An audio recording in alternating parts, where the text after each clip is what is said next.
நடிகர் விஜய் 2024 பிப்ரவரி மாதமே தமிழக வெற்றி கழகம் அப்படிங்கிற ஒரு கட்சியை தொடங்குவதா அறிவிச்சிருந்தாரு.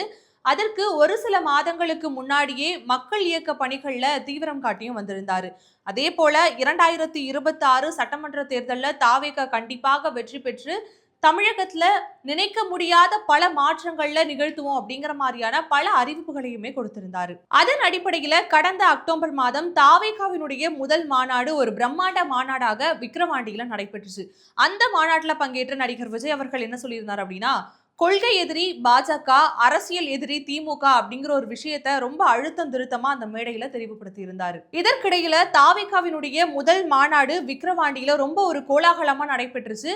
அந்த மாநாட்டில் கலந்துகிட்ட நடிகர் விஜய் அவர்கள் கொள்கை எதிரி பாஜக, அரசியல் எதிரி திமுக அப்படிங்கிற ஒரு விஷயத்த ரொம்ப அழுத்தம் திருத்தமாவே வெளிப்படுத்தி இருந்தாரு. இந்த நிலையில தான் நீண்ட நாட்களாகவே திமுகவோடு கூட்டணியில் இணைந்து வரும் காங்கிரஸ் கட்சியை தன் பக்கம் ஈர்ப்பதற்கான பல வேலைகள்ல விஜய் அவர்கள் ஈடுபட்டு வராரு அப்படிங்கிற மாதிரியான தகவல்கள் வெளியாகி இருக்கு.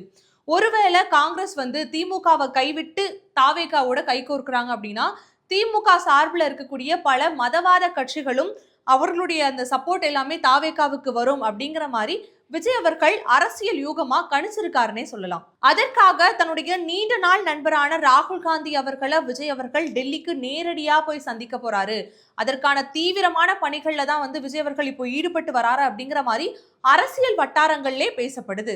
அதே போல விஜய் அவர்கள் கட்சி தொடங்கி அந்த முதல் மாநாட்டிலேயே ராகுல் காந்தியை எப்படியாவது அந்த மாநாட்டு மேடையில அமர வச்சிடணும் அப்படிங்கிறதுக்காக பல பேச்சுவார்த்தைகள் நடத்தப்பட்டது.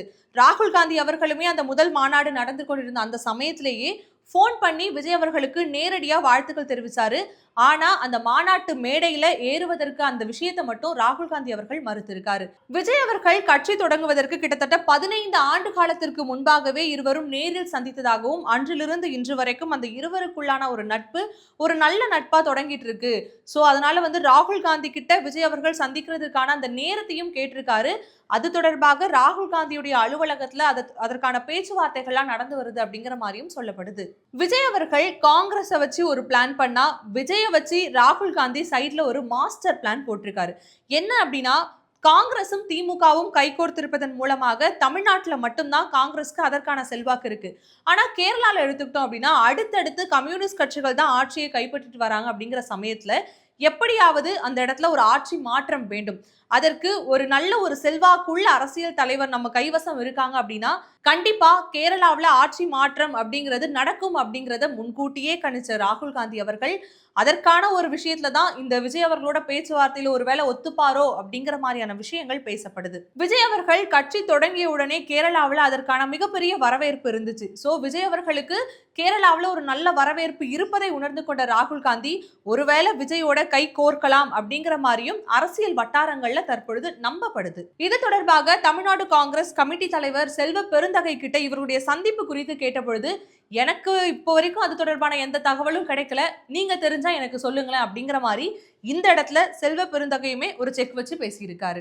2026லயும் திமுகவுடனான இந்த கூட்டணி பயணம் தொடருது அப்படின்னா அதிக சீட்கள் கண்டிப்பா எங்களுக்கு வேணும் அப்படின்னு சொல்லி காங்கிரஸை சார்ந்த சில சீனியர் உறுப்பினர்கள் கடிதம் மேல கடிதம் போடுறதாவும் அரசியல் வட்டாரங்கள்ல இப்போ அரசியல் புரசலா பேசிக்கிறாங்க.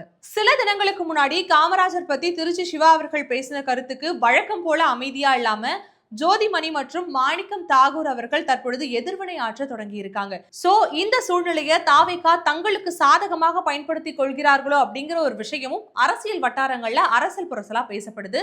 விஜய் அவர்கள் மற்றும் ராகுல் காந்தி அவர்களுடைய சந்திப்புக்கான வேலைகள் முழு தீவிரமாக நடைபெற்று வருது. என்ன நடக்குது? இருவரும் சந்திக்க போகிறார்களா? கூட்டணி அப்படிங்கிற பேரை சொல்லி இருவரும் கைகோர்க்க போகிறார்களா? அல்லது திமுக காங்கிரஸ் இவர்களுடைய கூட்டணியே தொடர்ந்து நீடித்து நிலைக்க போகுதா அப்படிங்கிறத தேர்தல் நெருங்கும் நேரங்கள்ல பொறுத்திருந்து தெரிஞ்சுக்கலாம்.